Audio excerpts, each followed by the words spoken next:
दुःखाची निवृत्ती सुखाचे ते सुख पाहता श्रीमुख गोविंदाचे रंगनी रांगत गुलगुला बोलत आसुर रुळत चरणतळी। प्रस्तुत प्राप्त प्रसंग निवडलेला अभंग विश्वमान्य विश्वभूषण विश्वाधिकार विश्वप्रिय देवमान्य शास्त्रमान्य संत श्रोमणी नामदेवराय यांचा कालापर प्रसंगातील प्राप्त प्रसंगी निवडलेला अभंग विठाला विठाला प्राप्त प्रसंगी निवडलेला अभंग माझ्या नामदेवरायांचा आहे। संत शिरोमणी नामदेवराय या अभंगाद्वारे दुःख निवृत्तीचं साधन नमूद करतात। विश्वाच्या पाठीवर दुःख नाही असा जगात माणूस नाही, काही ना काही त्याच्या पाठीमागे दुःख आहे। महाराज ज्यानं सृष्टी निर्माण केली, ज्या सृष्टीचा चालक आहे, या सृष्टीचा पोशिंदा आहे, तो विश्वाचा बाप हे जगाचा मालक आहे। तो जर जीवदशेला आला, तुमच्या माझ्या रूपात आला, तर त्याला सुद्धा दुःख आहे। तुमची आमची काय कथा। प्रत्येक जण काही ना काही दुःखात वेगळं आहे। दुःख नाही असा जगात माणूसच नाही, पण नाना प्रकारची दुःख आहेत, त्याच्यावर औषध पेलवणारी नाहीत। औषध पेलवले तर शरीर त्या औषधाचा दुष्परिणाम सहन करीत नाही, अशी नाना प्रकारची औषध आहेत। आज संत शिरोमणी नामदेवराय जे औषध सांगतात ते अत्यंत सोपं आहे, सुलभ आहे, सर्वांना रुचणारं आहे, पचणारं आहे आणि त्याची प्राप्ती सुद्धा सुलभ आहे। पाहता श्रीमुख गोविंदाचे, त्या विश्वाच्या मालकाचं मुख बघितलं की दुःख जातं। प्रसन्नपणाने विटेवरच्या मालकाला बघायचं, मात्र एकदा त्याला बघितल्याच्या नंतर पहिली पाप सोडायची, तर ते रूप पाहण्यात फायदा आहे। नाहीतर आपण नाना प्रकारची पाप करतो, पंढरपूरला जातो, तिथं रामकृष्ण हरी म्हणतो, चंद्रभागेचं स्नान करतो, विटेवरच्या मालकाची प्रदक्षिणा करतो, नगर प्रदक्षिणा, देवाला पाहतो डोळे भरून, त्याच्या पायावर सुद्धा डोकं ठेवतो आणि तिथून आल्यावर आपले जे धंदे आहेत ते सुरू ठेवतो। मग लोक म्हणतात आम्ही इतक्या वेळेस देवाला पाहिलं पण आमचं दुःख कसं जात नाही। आपलं काम झालं गोळे करणाऱ्या भुंग्यावानी। हे गोळे करणार भुंगे तोंडात गोळा धरला आणि मानस सरोवरावर जेवायला गेले। तिथं सुवर्ण कमळाची फुलं होती। सुवर्ण कमळाच्या फुलामधला मकरंद इतका स्वादिष्ट, इतका चविष्ट होता, पण आपल्या मराठवाड्यातल्या भुंग्याच्या तोंडात पहिलाच गोळा असल्यामुळे ते म्हणले आमचं आणि तुमचं खाद्य एकच आहे। तिथल्या भुंग्यानं सांगितलं, राजे हो, आमच्या आणि तुमच्या खाद्यात फार मोठा फरक आहे। तुम्हाला आमची चव कळणं याचं एकमेव कारण आहे तुमची पहिली तोंडातली सोडली नाही। त्या पहिल्या गोळ्या जोपर्यंत भुंग्यानं फेकून दिल्या नाही तोपर्यंत त्यांना त्या सुवर्ण कमळातला मकरंदाचा आस्वाद घेता आला नाही। आपण नाना प्रकारची चुकीची कामं जोपर्यंत सोडून देत नाहीत तोपर्यंत त्या चेहऱ्याचा परिणाम आपल्याला जाणवणार नाही। विठाला विठाला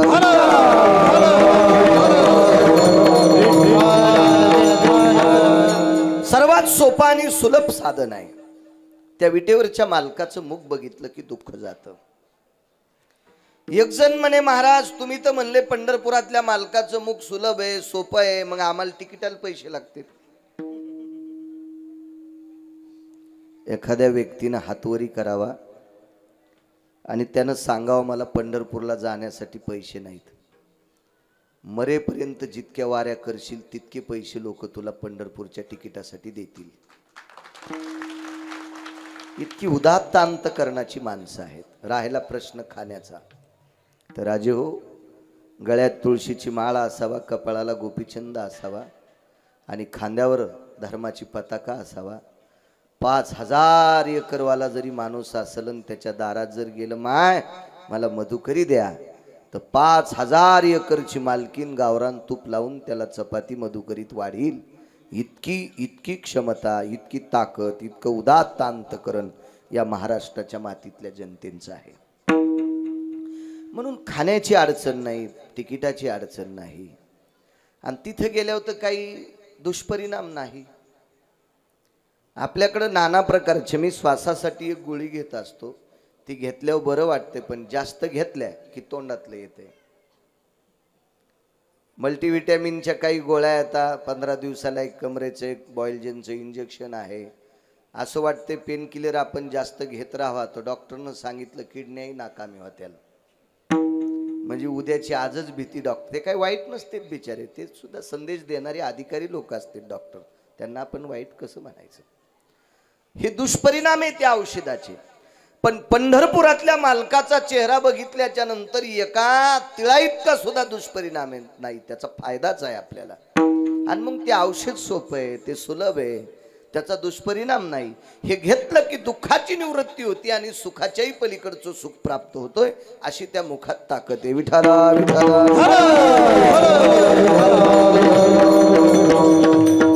काय मुखात ताकद आहे मालकाच्या, ती प्रतिमा, तो चेहरा, ते परमपावन मुख बघितल्याच्या नंतर किती प्रसन्नता आहे, मी सांगण्याचा प्रयत्न करेन. तत्पूर्वी मोठ्या श्रद्धेने, मोठ्या उदात्त अंतकरणाने माझ्यावर तुम्ही कृपा करा की मी तुमच्या पुढे बोलण्याचा प्रयत्न करेल. मोठ्या श्रद्धेनं पत्रिका, मोठ्या श्रद्धेने, मोठ्या अट्टहासाने, मोठ्या असीम प्रयत्नाने चालत असलेली ही तुमच्याकडे जी परंपरा आहे, अखंड हरिनाम सप्ताह, ग्रंथराज ज्ञानेश्वरी पारायण, शिवमहापुराण कथा, हा चालत असलेला 8 दिवसाचा कार्यक्रम, आज 8व्या दिवशी काल्याच्या कीर्तनाचा योग, माझ्यासारख्या सर्वसामान्य अल्पज्ञानी, छोट्याशा, मी काही फारसा ज्ञानी नाही, अशा गिरगावकरांकडे आजचं प्रसादाचं कीर्तन करण्याचा योग आलाय. परम पावन अधिष्ठान मारुतीराय दक्षिणमुखी बरोबर, अशा परम पावन जाज्वल्य देवतेच्या पुढे, विटेवरच्या मालकाचं अंतकरण असणारी ही देवता मारुतीराय यांच्या समोर माझ्यासारख्या सर्वसामान्य गिरगावकराला बोलण्याचा योग येतोय. तरोडा बुद्रुक मंडळी, गावात जेवढ्या आडनावाची मंडळी असतील तेवढ्यांना कोटी कोटी धन्यवाद. सगळ्यांची नावं घेतली असं गृहीत धरा. समस्त गावकरी मंडळी, तरोडा बुद्रुक तालुका जिल्हा नांदेड, तरोडा बुद्रुक ग्रामस्थांच्या वतीनं चालत असलेला हा ज्ञानयज्ञ, ह्या यज्ञामध्ये तारखेच्या संदर्भात दशरथ महाराज आंबोरे माझ्याशी संपर्क करत होते. तेही चांगल्या प्रतीचे कीर्तनकार आहेत, तरुण आहेत, भागवतकार आहेत, रामायणाचार्य, शिवपुराणकार आहेत, त्यांचंही मोठं प्रस्थ आहे.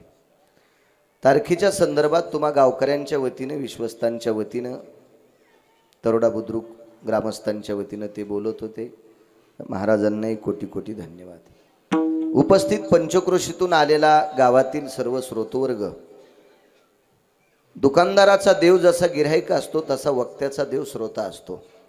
तुम्हा श्रोत्यांच्या चरणी गिरगावकराचा साष्टांग प्रणिपात, दोन्ही मृदंगाचार्यांना, पाठीमागच्या ज्ञानोबाराय तुकोबारायच्या साधकांना, मस्तक माझा पायावरील या वारकरी संतांच्या, साऊंड सिस्टीमवाले असतील, कॅमेऱ्यावाले असतील, बाहेर बसलेली सर्व मंडळी असतील, लेकरं ज्याचे त्याचे असतील, त्यांना आपोआपल्या जवळ 1-1.5 तास मायबापाने घ्या, आपल्या जवळ ठेवा, कीर्तनात असे जवळ राहू द्या. विठाला विठाला.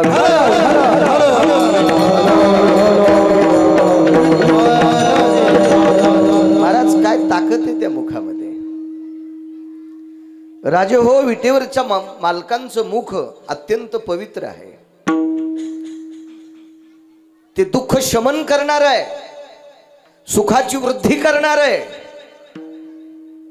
ते मुख बघितल्याच्या नंतर सुख प्राप्त होतंय असं गिरगावकरांनी नाही सांगायचं, आळंदीतल्या मालकांनी सांगायचं. रूप पाहतालो जाणे, रूप पाहतालो जाणे, हो रूप पाहतालो जाणे, हो रूप पाहतालो जाणे,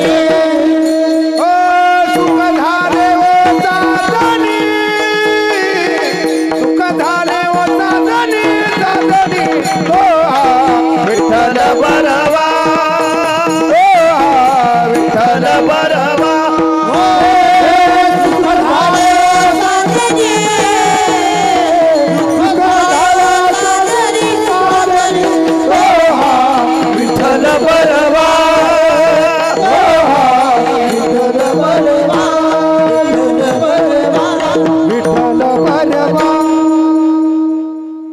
पाहता लोचनी सुख झाले हो साजनी. माऊली महावैष्णव ज्ञानोबारायांचं वाक्य आहे. ज्ञानियांचे राजे, योग्यांची माऊली, साधकांचे मायबाप. आळंदीतल्या मालकांनी सांगावं, हे साजनी. ते बुद्धीला म्हटले, हे बुद्धिमाते, मी विश्वात किती पाहिलं ग. या ब्रह्मांडाच्या मालकानं निर्माण केलेली ही गोडसी सृष्टी, या सृष्टीतली नाना प्रकारची स्थळं पाहिली,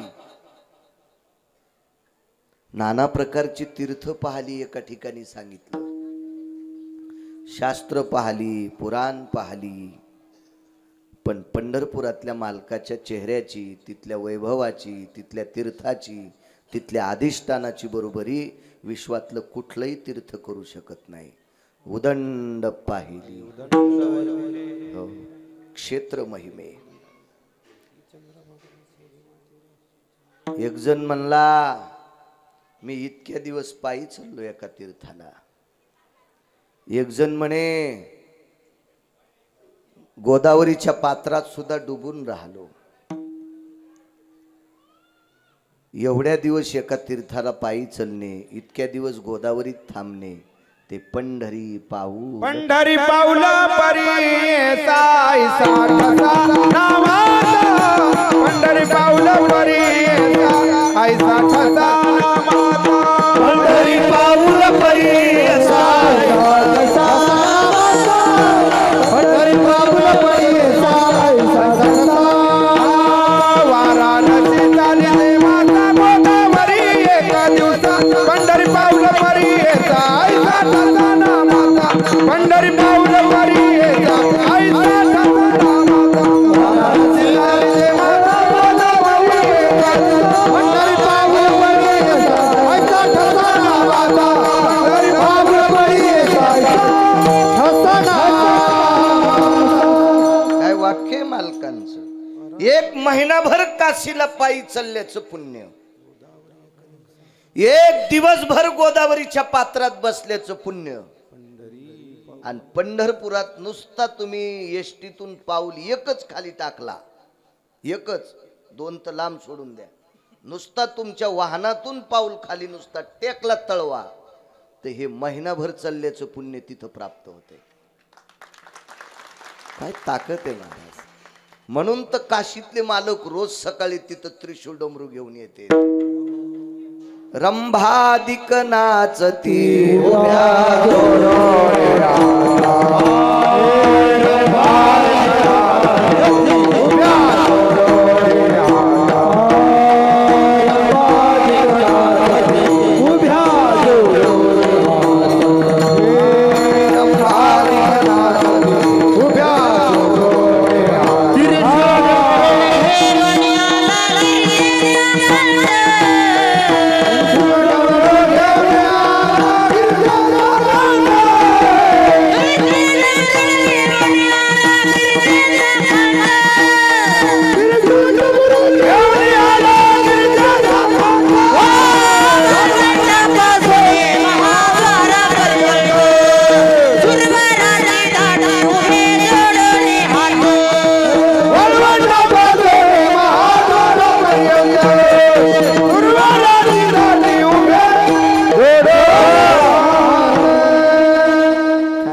बघण्यासाठी काशीतले मालक भगवान विश्वनाथ देवादिदेव शिवशंकर रोज सकाळी पंढरपूरला येतात.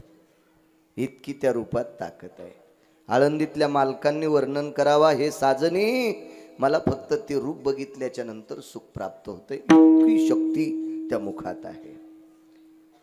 महाराज, सुख सुखावण्याचं जर ठिकाण असेल ना, नुसतं सुख नाही, जेवारी भरगच्च आली पण फुलोऱ्यात आली कीच धुई पडली.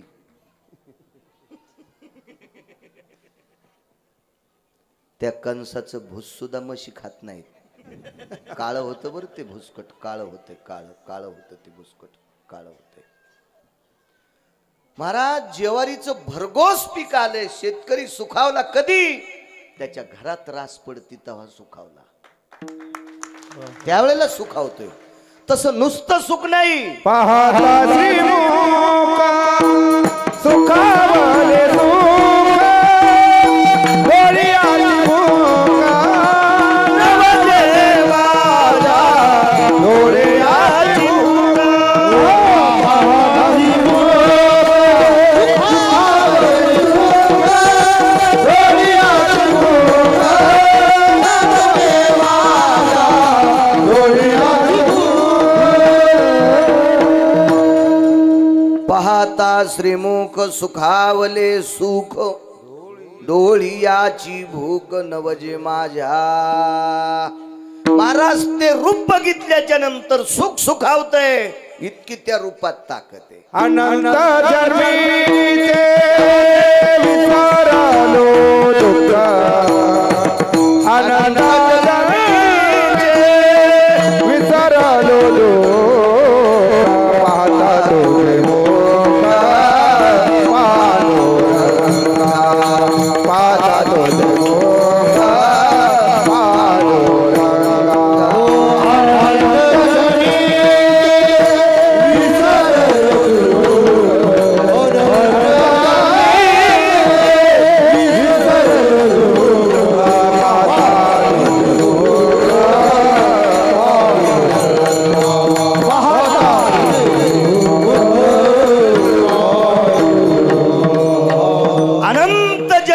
विसरलो दुःख. एक नाही, दोन नाही, तीन नाही, अनंत ही शब्द संख्यावाचक नाही.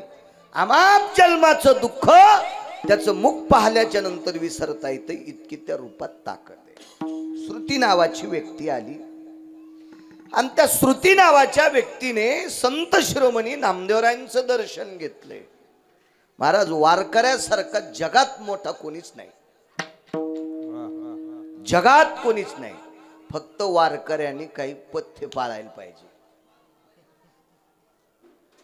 मी बोलत नाही बापू, बंद केलं कालपासून तुम्ही सांगितल्यापासून. आता कोणाला म्हणणार नाही. हो, उलट चोंभाळायचं जवळ येत असते. परवाला पिऊन एक जण होता तर मला राग आला. तर याच्यानंतर आपल्याला काय करायचं, ज्याच्या इथं पैशाचा जोर झालाय ते हरामखोर बोलवायले, तर आम्ही कशाला त्याच्या विरोधात जायचं. विठाला विठाला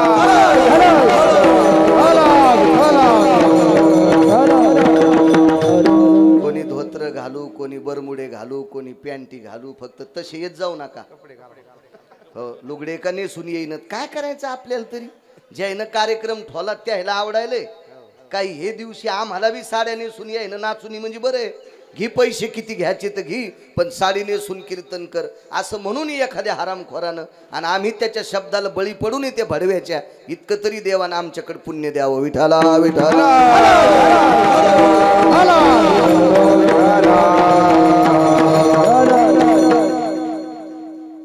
इतका मोठा वारकरी आहे.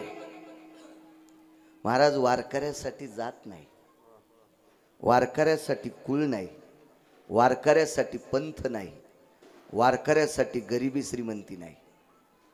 वारकरी उत्तम कुळातला आहे का चांडाळ कुळातला विचारायचं नाही.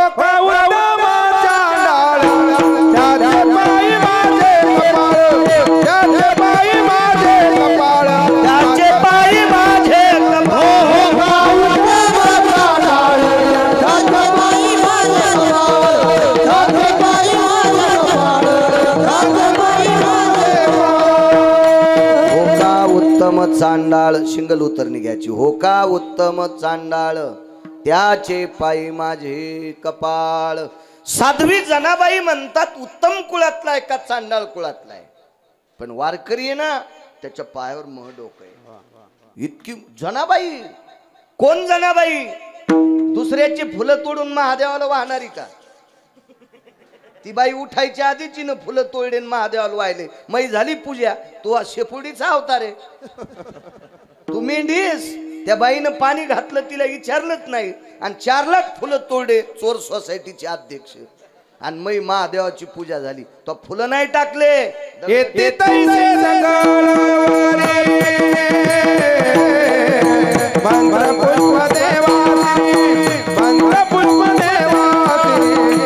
पुष्प देवा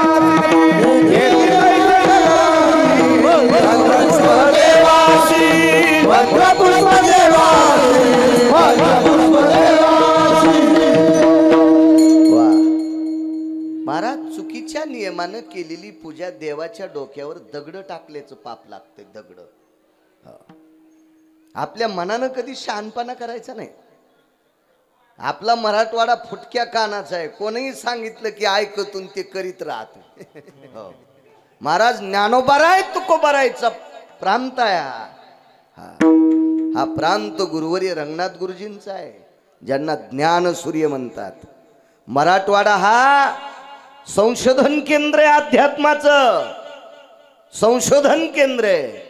महाराज काशीत दिलेली शास्त्री पदवी मराठवाड्यात खरी एका खोटी तपासल्या जायची. इतक्या पवित्र प्रांतातले आपण लोक आहेत आणि नालायकांचा ऐकतो आपण. विठाला विठाला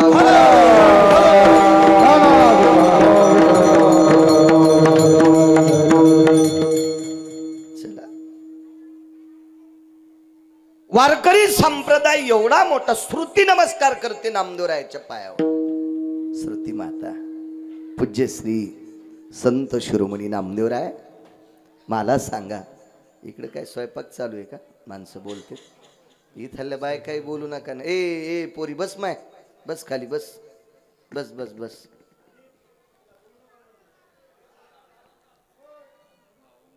विचारलं नामदेवरायांना, गुरुवर्य नामदेवराय कोण म्हणते माहिती? श्रुती.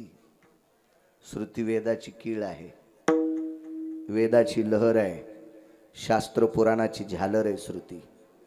आणि ती श्रुती एका वारकऱ्याच्या पायावर दंडवत करते. आईशे ब्रह्मवेत्ते अपरंपार. अपरंपार म्हणजे कोटी खर्व निखर्व शंख सांगितलं नाही, संख्याच नाही, असे अपरंपार ब्रह्मवेत्ते पण वारकऱ्याची बरोबरी करू शकत नाही. एवढा मोठा ते अधिकारी मोक्षाचे. हो, एवढा मोठा अधिकार वारकऱ्यांचा. श्रुती नमस्कार करते. गुरुवर्य नामदेवराय, आपण म्हणता की विश्वाच्या मालकाचं मुख बघितल्याच्या नंतर दुःख जातं, असं कोणाचं गेलंय का? नामदेवरायांनी स्मित हास्य केलं. ते नामदेवराय होते. नामदेवरायानं सांगितलं, श्रुती माते असं एकाच काय विचारती ग माझी माय? असे इतके उदाहरण आहेत की माझी वाणी सुद्धा पुरणार नाही, इतकं भगवंताच्या मुखाचं वर्णन आहे. असो, पण मला एखादा पुरावा मिळेल का?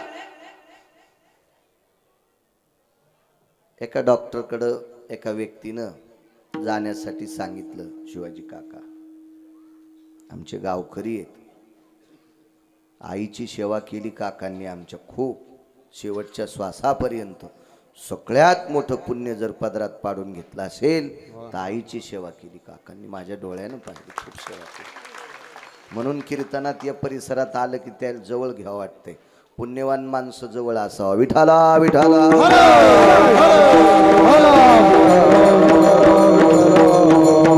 मी देखाव्याला मानित नाही. 50,000च्या वाहनाच्या वस्तू आणल्या, गावात 1 नंबरच्या वस्तू नवऱ्याच्या वाहनात वाटल्या आणि नवऱ्याच्या पाया पडत नाही. ती चुडेली नाही, मी नाही मोजीत तिला. तुम्ही बलवा नका बोलू, तुम्हाला 30 गाव पठ्याल 36 गाव, मी काय माग लागे नाही, मला नाही आवडत. जो मायबापाच्या पाया पडत नाही महाराजाच्या थैल्या उचलतो तो भडवाय. आणि आई वडिलाच्या पाया पडत असेल आणि महाराजाच्या पडत नसेल तर 1 नंबरचा आहे. जी बाई नवऱ्याच्या पाया पडतील महाराजाच्या पडत नाही ती 1 नंबरची साध्वी. महाराजाच्या पाया पडत ती नवऱ्याच्या पडत नाही 1 नंबरची चुड्याली. तिनं पाया पडल्यावर महाराज धोत्रा सगळं जळण. कारण महाराज जळाल्यावर धोत्राला किती किस्तू लागत असतो. सगळ्यात मोठं पुण्य कोणतं असेल तर आपल्या कपाळाच्या मालकाचं दर्शन घ्यायचं, सर्वात मोठं पुण्य. आणि सर्वात मोठं पुण्य कोणतं असेल तर आपल्या मायबापाचा आदर करायचा. सकल तीर्थाची धुरे जे का जाण माता पितरे. माझ्या माईंनो, तुम्हाला चोंबळ्या गप्पा ऐकायची सवय लागली असेल. तुम्हाला जर आज कठीण वाटत असेल, तुमच्या कानाला वाटत असेल या गावकऱ्यानं मेल्याला आणलंच कशाला, असं वाटत असेल, तुम्हाला वाटत असेल. पण लक्षात घ्या, माझा काय तुमचा बांधाल बांध नाही, घराला घर नाही, मग काय धुप नाही, तुम्हाला येत नाही, मला काय घेणं देणं नाही, नका आणू याच्यानंतर. पण लक्षात ठेवा, आपल्या मालकाचा आदर करते तिची नुसत्या लोकावर सत्ता नाही पण तुका भला पतिव्रता किती देवावरे सत्ता, किती देवावरे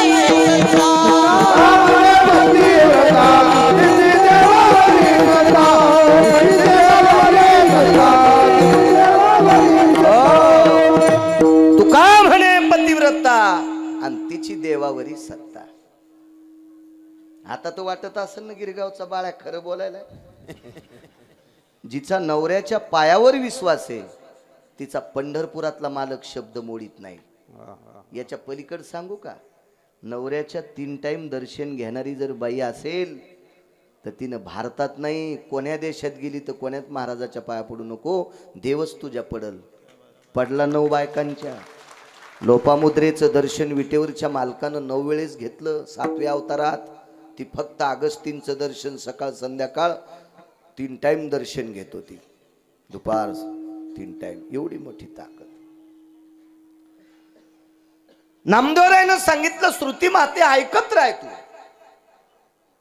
काय पवित्र मुख आहे त्या मालकाचं. 7व्या अवतारात एका बाईनं शहाणपणा केला. फार नालायक बाई होती, अविचारी होती, दुराचारी होती. ती एका श्रीमंत बाईची दासी होती आणि त्या श्रीमंत बाई सुद्धा गर्विष्ठ होती. ती सुद्धा नालायकच होती. श्रीमंत पैशावाल्याची होती पण नालायक होती. पैशावाली माणसं अक्कलवान असते असं तुम्हाला कोण म्हणते? आणि पैशावाल्याला जरच आकली असत्या तर रावणाची अक्कल काऊन न दिला गेली? त्याला तर 80,000 बायका होत्या ना. त्याची एक चौकट इकल्यावर 13-12 खासदार होता येत होतं.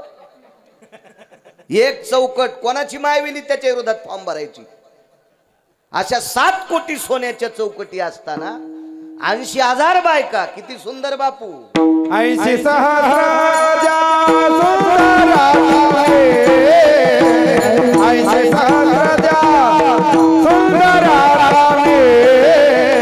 माझे मुक्तराणे मंदोदरी, माझे मुक्तराणे मंदोदरी.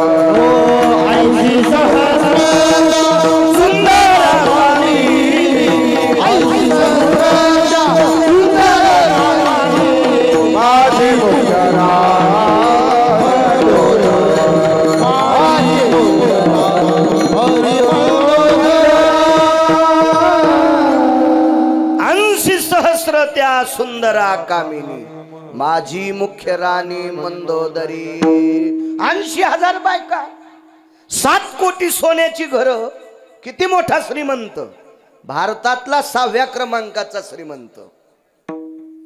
पृथ्वीवर जितके देश आहेत, मी 3 नंबर म्हणत होतो रावणाला, आता पुन्हा दुसरे श्रीमंत सापडीत बापू. म्हणून रावणाचा 6वा क्रमांक आहे श्रीमंतीत. 1 नंबरचा श्रीमंत राजा भरत आहे.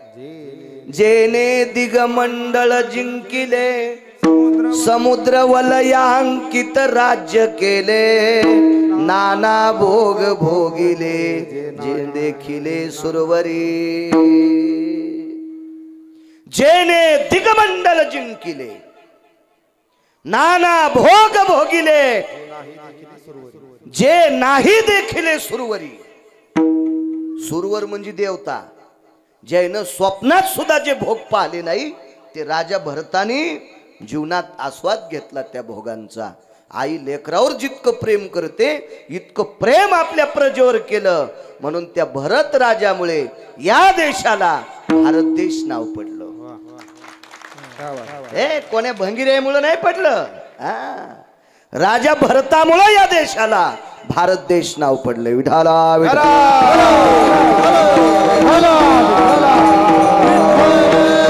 तो 1 नंबरचा श्रीमंत. महाराज पृथ्वीवर जितके देश आहे सर्व देशातला 6व्या क्रमांकाचा जरी श्रीमंत असेल. मधले घरी गेल्यावर वाचा ना, सगळे सांगाल काय गुत्त थोडं घेतलं मी.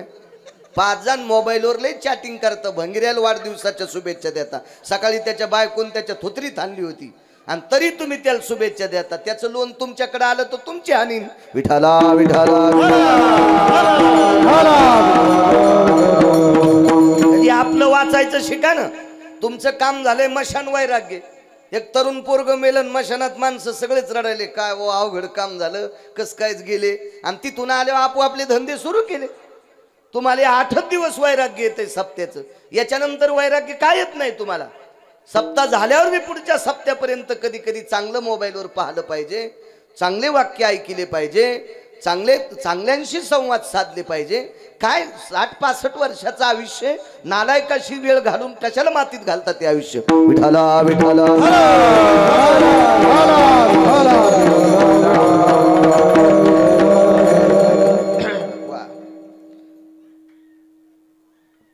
नालायक स्त्री आपल्या पतीला मारलं होतं तिनं. अशुपती राजाची बायको. प्राण्याची भाषा कळत होती आणि प्राण्या मुंग्या काय बोलल्या विचारलं, नको ग म्हणे, मला सांगायला जमत नाही. मी सांगितलं की मरतो. ती म्हणे 10-12 मरा पण सांगा. मालकाच्या तोंडातून वाक्य पडलं. बायकोनं ऐकल्याबरोबर मालक गेले. अशा बाईची पोरगी कशी असेल? ती सासू सासऱ्याला सांभाळील का? हा, जिनं जिवंत नवऱ्याला एका क्षुल्लक कारणासाठी मारावा, तिच्या पोटी जन्माला आलेली पोरगी किती विदुषी असेल. आणि ह्या बाईची दाशी किती नालायक असेल. तिचंच नाव मंथर आहे. डब्या संग ढक्कन फुकट, तशी नवरी संग सफरेम भेटालती. करवली आलती आणि ती करवली तिथंच राहिली. आता करवल्या राहत नाही का? सत्यनारायण झालं की वापस येतात. नवरी संग गेलेली करवली. एक करवली म्हणली मला इथं राहायचं. नवरी म्हणली मग मी इरी तुडी टाकते. तुला इथं कशाला राहायचं? तुला इथं राहायचं म्हणल्यावर मला कशाला पाठीलं इथं? एकच करवली गेली तर इतका नालायकपणा केला तिनं. पंढरपुरातल्या मालकाला 14 वर्ष 26 दिवस बिना चपलाचं फिरिलं. एक करवली इतकी नालायक. तिचं नाव मंथरा. 7व्या अवतारात पाप केलं, 8व्या अवतारात 32 जाग्यावर वाकली. दुःखाची निवृत्ती सांगतो, दुःखाची निवृत्ती. नामदेवराय सांगायले श्रुती मातेला, हे श्रुती माते, बाई ग 7व्या अवतारात आमाप पापाचे डोंगर झाले. या पापामुळे पुढचाही जन्म स्त्रीचा प्राप्त झाला ग. पण अत्यंत कुरूप कुरूप तुकोबराय सांगतात, तुका म्हणे कुक्या दासी रूपरासी रूपरासी रूपरासी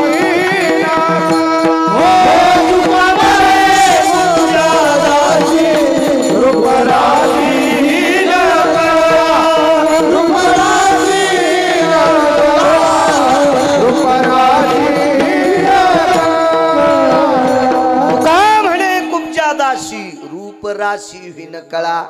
दिसायला अत्यंत घाणेरडी होती. हे गिरगावकरांचं ऐकायचं नाही, माझ्या देहूतल्या मालकांचं ऐकायचं. तुका म्हणे रूपराशी, तुका म्हणे कुब्जा दाशी, रूपराशी हिन कळा. अत्यंत हीन होती. महाराज रात्रीच्या प्रहराला किंवा दुपारच्या वेळेला एकांतात जर शेतात एकट्याला दिसली तर माणूस जाग्यावर मरायचा. इतकी बेकार दिसत होती. पण तिच्या या बोटात ताकद होती. देव प्रत्येकाला काही ना काही गुण देतो बरं. हो, प्रत्येकाला गुण देतो. पण माणसं शरीराला दिलेला गुण दुसऱ्या कामासाठी वापरतात. डोळे जर चांगले दिले तर अभ्यास करावा, ग्रंथ वाचावा, अभ्यासाची पुस्तकं वाचावा. आपण शेतकरी असोल तर शेतीतले तज्ज्ञ काही लोकांचे पुरावे ऐकावा, वाचावा. डोळे त्याच्यासाठी वापरायचे ना. कान चांगले दिले तर लावणे ऐकतो. हो, 90 वर्ष वय झालं तरी ती लावणी ऐकून गुडघ्यावा असे बोट वाजितो. वा वा, तुला पुढचा जन्म ढोलकी वाजायला देव देणार. विठाला विठाला. 90 वर्ष झालं तरी लावणीच ऐकतो. तुझ्या गौऱ्या पुढे गेल्या सुमळ्या तरी म्हणतो काय ती लावणी होती. वा वा वा वा, तिलाच बोलवायचं तू ह्या तोंडावर इस्तू टाकायला. विठाला विठाला. कान दिलीत, पाय दिलीत तर कधी कधी शेतात येढा करायला जावा, घरापासून मंदिराकडे यावा.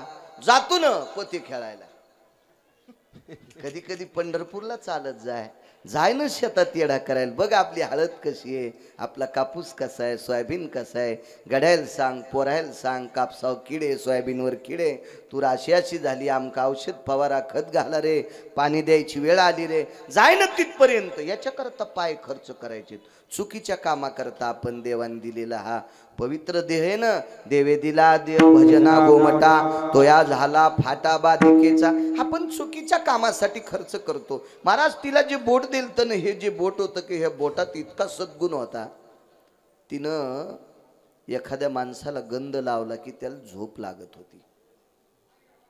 झोप कोणाला येत नाही सांग का तुम्हाला? ज्याचं दुखत त्याला एक काका.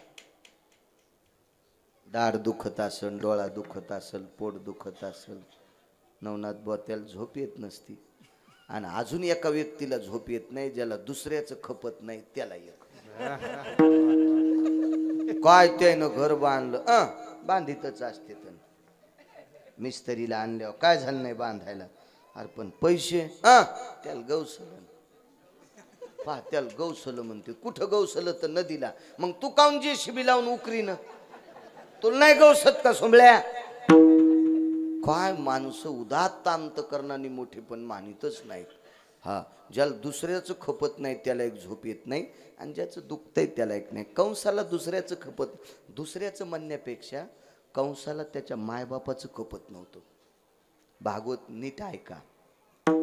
ज्यानं गोड अभ्यास केलाय त्याचं ऐका, तुम्हाला कळल. मायासारखी वह्याले येणार तर कुंटाला नाही येतं. इथे श्रीमन महाभागवते पुराणे.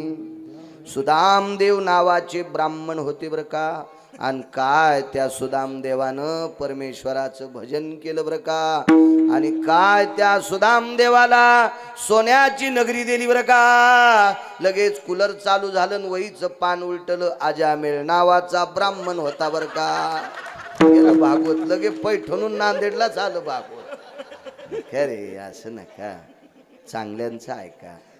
हो, चांगल्यांचं ऐका. लय गाणे ऐकायची सवय झाली तुम्हाला. चांगलं ऐका, चांगलं. देव चांगलं करील. निदान कीर्तनात तरी चुकीचं ऐकायची अपेक्षा करू नका. तुम्हाला व्यक्ती स्वातंत्र्य, तुमच्याकडे भिताडासारखे मोबाईल आहेत. मला नाही ते मनशी फुटकय, मला नाही. घेईन ना मी, सोन्याचा घेईन. माझ्याकडे का पैसे नाहीत का? होय काका, आहेत पैसे. मी तसा कुथ्यानार माणूस नाही. पण चला, आपल्याला आता 90 वर्ष लुगडं घातलं, कशाला म्हातारपणी गाऊन घालायचं.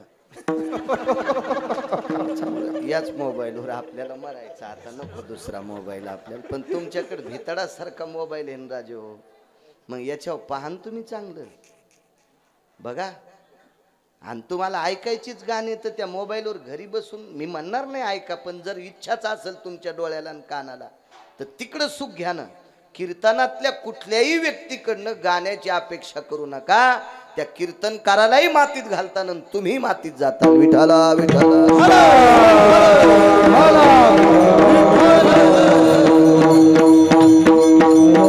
आणि एक सांगू का बापू, आपल्या लोकांना बी हिशोबात परमार्थ करायचा. वचवच केल्यान माणूस मोठा होत नाही. सोपं वाक्य विचारतो तुम्हाला, मी काय अडचणीत हात घालीत नाही, इचू निघत असते. आडती पोते उचली तू का हमाल आबासाहेब दुकानामध्ये सोयाबीनचे पोते, ज्वारीचे पोते, मुगाचे पोते, तुरीचे पोते, हमाल उचली तू का आडत्या हमाल. आणि श्रीमंत कोण होतोय? आडत्या. आडत्यानं कधी पोतं पाठीवर घेतलं का? नाही. आणि मग हमालाच्या पाठीवर तर चतगाळे पडले वान्यरावाने. तरी आडत्या इतका श्रीमंत का नाही? ललाटीचे लिहिले न पुशे काही. अन्न मान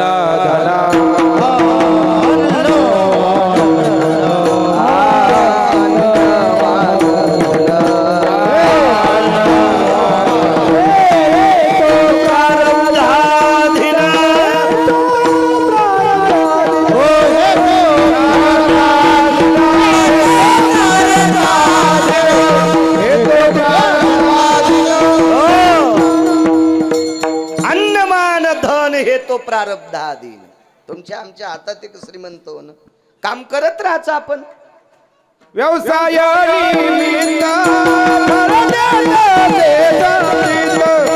फळ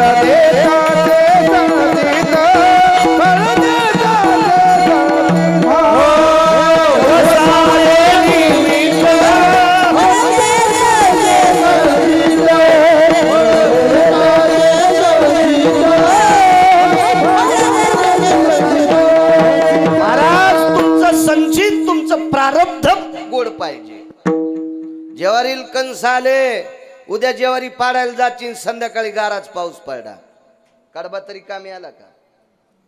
हळदीला नाना प्रकारचे खत घातले, बुडातली खोडमाशी लागली. तुमच्या हातात आहे नाही. उसाल नाना प्रकारचे खत घातले, दशी पडली कंस बी आले, ढवळे सिपीत कंस. नाना उसाची शाळंदीतले मालक म्हणले, उसाल कंस आले येतेत नवरी तुरा, आणि दशी पडली, आणि तितक्यात वरून तार गेलता, शॉर्ट सर्किट झालं ना, अख्खा ऊस जळाला. तुमच्या हातात ते खत घालल्यावर घरी उत्पन्न आहे ना. गावाच्या राशीव तांबुरा पडतो, राशीवर कोण्या पाण्यान धुवा, चपाती लालच. तुमच्या आमच्या हातात ते मोठं होणं म्हणून वचवच करायची नाही. अंग फेकल्यानं माणूस लोक मानित नाहीत. हा, काही गाणे म्हणले नाही लोक मानित नाहीत. 1-2% वर्ग मानितू, आणि त्याचं ते संपल्यावर ते काय नाही इजून जाते. मोठा भापका कवा बी सकाळच्याला अंधार करतोय. म्हणून जी बाई शहाणी असती का, ती बारकीच वाट होती, पहाटलोक उजीड राहतोय सडा टाकूस तर. आणि कालची मग टिकल्यावाली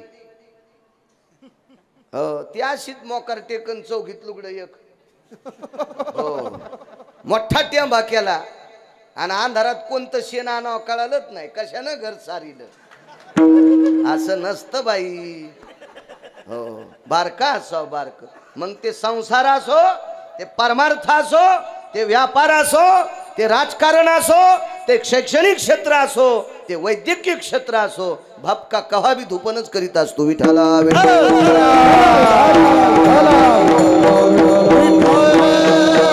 अतिशोक्ती नसली पाहिजे. आपला संप्रदाय अत्यंत सरळ सोपा साध्या मार्गाने चालणारा संप्रदाय आहे. चला, बाई 32 जागेवर वाकलेली, इथपर्यंत आलतो ना.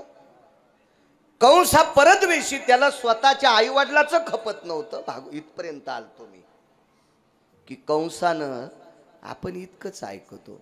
पहा, वसुदेव देवकीला बंदी शाळेत टाकलं बरं का, आणि काय त्या कंसाचं पाप वाढलं बरं का. म्हणून भगवान द्वारकाधीश श्रीकृष्ण परमात्मा गोप मथुरेत आले बरं का, आणि कंसाला आपटू हाणलं बरं का. वाचून सांग जाय रे सुमळ्या, माणसं मरतील तुया पुढचे. देवानं त्याच्या आई वडिलाला बंदी शाळेत टाकले म्हणून प्रेम नव्हतं आई वडिलावर असं मी म्हणणार नाही, पण सगळ्यात मोठं पाप झालतं. कंसानं त्याच्या आई वडील अंधार कोठडीत टाकले होते. महाराज, सर्वात जर दोषी कोण असेल, सर्वात मोठं जास्त पाप कोण करत असेल, तर मायबापाच्या विरोधात वागणारा गावात 1 नंबरचा पापी असतो. 1 नंबरचा पापी. एक मन आहे शिवाजी काका, जो मायबापाचा होऊ शकत नाही तो कोणाचाच होऊ शकत नाही. महाराज, ज्या माईनं 9 महिने पोटात सांभाळले, काय वेदना असतील तिला, किती वेदना असतील मला सांगा बरं. तिला पटपट चालता येतं का, लवकर काम करता येतं का, तिला प्रत्येक गोष्टीकडे लक्ष ठेवावं लागतं राजे हो. तिला तिच्या जीवाचं बघा वाटत नाही, ती एक बघते माझ्या पोटातलं बाळ सुखरूप असावा इतकं. बरं, नुसतं पोटातलं बाहेर आल्याच्या नंतर तिचा प्रश्न संपला असं नाही, ती तिच्या रक्ताचं दूध करून वक्षस्थळात पाठवते, आणि वक्षस्थळातलं दूध आपल्या बालकाला देते. रक्ताचं दूध. काय काय ताकद महाराज. मग ते आईचा होऊ शकत नसल, ते तुमचा आमचा होईल कशाला कल्पना करता. ज्यानं नाना प्रकारची कुरवंडी केली, कोणासाठी कुरवंडी असती. बाप करी जोडे पुराची ओढी, आपुले कुरवंडी वाळवोनी. एकाएकी केला विराजीचा दाणे, कळीवा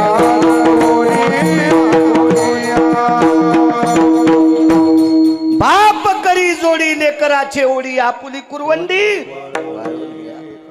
आयुष्य घातलं काही काही लोकांनी लेकरासाठी, आयुष्य घातलं. आयुष्य किती मोठा देव आहे तो बाप, किती मोठी आई देवी आहे ती आई. आणि त्या आई वडिलाला बंदी शाळेत टाकलं, त्या आई वडिलाला.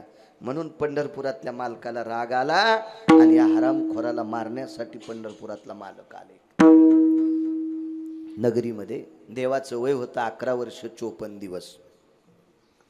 कारण पंढरपुरातले मालक जन्माला आल्यापासून 11 वर्ष 53 दिवस गोकुळात राहिले आणि 54व्या दिवशी सकाळी अक्रूर नावाची व्यक्ती रथ घेऊन आले आणि मथुरेत प्रवेश 54व्या दिवशी केला असं भागवत सांगते. गिरगावचा बाळू नाही, मी काय तिथला सरपंच थोडाच होतो, मला इतकं माहीत असायला का मी त्या भागातला आमदार होतो का खासदार होतो का मंत्री होतो, काय नव्हतं तिथला. हे असं भागवत सांगते, मी नाही. आणि वारकरी संप्रदायातल्या वक्त्यांनी मंच सांगायचंच नाही, त्याला कुठंतरी आधार असला पाहिजे. आधारा वाचूनी काय सांगशी कहाणी नाही सांगायचं. आपल्या मनानं बोलणं म्हणजे गाईचं मांस खाल्ले इतकं पाप लागतंय. इतका मोठा धर्मदंड संप्रदाय सांगितला महाराज. वा. आपल्या आई वडिलाला बंदी शाळेत टाकलं, हे पाप वाढलं. पृथ्वी माता शरण गेली आणि भगवंत 54व्या दिवशी मथुरेत प्रवेश केला. मथुरेत प्रवेश केल्याबरोबर एका व्यक्तीला अगोदर मारलं, एका व्यक्तीला आधी मारलं. त्यानंही 7व्या अवतारात चेष्टा केली, ती निंदा केली, ती निंदा. आधी मारलं त्याला. तो रजक होता, कपडे धुणारा. हो, कबीरजी फार वर्णन करतात. धोबी का शिर वही पटका, जय गोपाला जय गोपाला जय गोपाला जय गोपाला. तिथंच मारला तो धोबी. त्याच्यानंतर पुढे एक शिंपी भेटला. काय शिंपी? सात्विक होत. शिंपी म्हणजे कपडे शिवणारा. एवढा सात्विक, त्या धोब्याचं पडलेलं गठुडं या शिंप्यानं घरी नेलं आणि रथात पाहिलेल्या दोघांसारखे कपडे शिवले. गजकईची ले दर्जी आया, कपडे थे कुछ ढीले ढाले, मन चाहे वो तन पहिनावे, जय गोपाला जय गोपाला जय गोपाला जय गोपाला जय. कबीरजी सांगतात, कपडे थे कुछ ढीले ढाले, गजकई ले दर्जी आया. दर्जी हा हिंदी भाषेत शब्द आहे, उत्तर भारतातला. दर्जी म्हणजे शिंपी. तो शिंपी आला आणि भगवान गोपाल कृष्णाला आणि बलराम दादाला कपडे शिवले. काय उदात्त अंतकरण. प्रसन्नपणाने शिंप्यानं असं पाहिलं, नुसतं पाहिलं. काय साजरा आहे देव, काय साजरे आहेत दादा, काय साजरी आहेत मूर्ती गोकुळातली. महाराज इतकं पुण्य उदयाला आलं तर त्या साजऱ्या मूर्तीनं त्या शिंप्याच्या पाठीवर हात टाकला. अरे तू द्वापार युगात शिंप्याच्या कुळातल्या एका व्यक्तीने, वारकऱ्याने मला आहेर केला. चंद्र सूर्य येतोपर्यंत एका शिंप्याचं नाव जिवंत राहील. त्या शिंप्याचा आज सेवेकरता अभंग घेतलाय. त्या शिंप्याचं नाव आहे संत शिरोमणी नामदेवराय. शिंप्याच्या कुळात नाम मालक सांगतात ना, शिंप्याच्या कुळी जन्म माझा झाला, हे तो गोपाल